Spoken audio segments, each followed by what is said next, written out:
এ যেন পুরো হিন্দি সিনেমার চিত্রনাট্য। হঠাৎ করে দিকভ্রষ্ট হয়ে খড়গপুর শহরে প্রবেশ করে দলমার দল। পৌঁছে যায় রেল শহর খড়গপুরে অবস্থিত সদর হাসপাতালের একদম পাশে। রীতিমতো ভয়ে জবুথুবু অবস্থা সৃষ্টি হয় সাধারণ মানুষের মধ্যে। রাত তখন প্রায় 2টো থেকে 3টে। হাতির গতিবিধির উপর নজরদারি রাখে বন দপ্তরের কর্মীরা। অবশেষে মঙ্গলবার সন্ধ্যা নামতেই নির্বিঘ্নে শহর থেকে জঙ্গলে পাঠানো হয় হাতিগুলোকে। সারাদিন ভয় পরিস্থিতি থাকলেও অবশেষে স্বস্তিতে খড়গপুরের মানুষ। পুলিশ প্রশাসনের সহযোগিতা নিয়ে দক্ষ হুলাপাটির সাহায্যে বন দপ্তরের তরফে হাতিগুলোকে ঘিঞ্চি এলাকা থেকে জঙ্গলে পাঠানো হয়। সারাদিন রেল শহর জুড়ে চলে টানটান উত্তেজনা। প্রসঙ্গত, মেদিনীপুর ডিভিশন থেকে সোমবার প্রায় রাত্রি 9টা নাগাদ কংসাবতী নদী পেরিয়ে খড়গপুর ডিভিশনে প্রবেশ করে 9 থেকে 10টি হাতির একটি দল। ভোর রাত্রি নাগাদ হঠাৎই দিকভ্রষ্ট হয়ে খড়গপুর শহরের মধ্যে প্রবেশ করে হাতির এই পাল্টি। অবস্থান করে সদর হাসপাতালের পেছনে জঙ্গলে।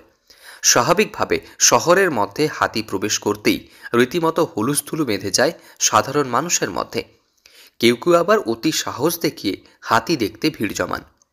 তবে প্রশাসনের তরফে হাতির গতিবিধির উপর নজরদারি রাখা হয়েছিল সেই ভোর থেকেই।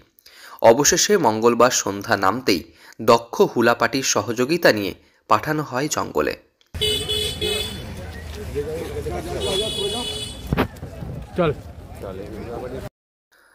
বনকর্মী এবং হুলাপাটির সদস্যদের তৎপরতায় খড়গপুর শহরের সাউথ সাইড এলাকার সিস্টেম টেকনিক্যাল সংলগ্ন জঙ্গলে অবস্থানকারী এই হস্তি শাবক সহ 9টি হাতির দলটিকে নির্বিঘ্নে শহরের বাইরে নিয়ে যেতে সক্ষম হয় বন দপ্তর।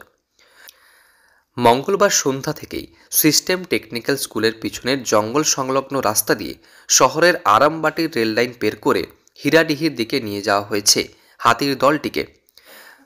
বন দপ্তর তরফে জানানো হয়েছে, একটি হস্তি শাবক সহ মোট 9টি হাতির এই দলটি খড়গপুর বন বিভাগের ঝটিয়ার গভীর জঙ্গলে পাঠানো হয়।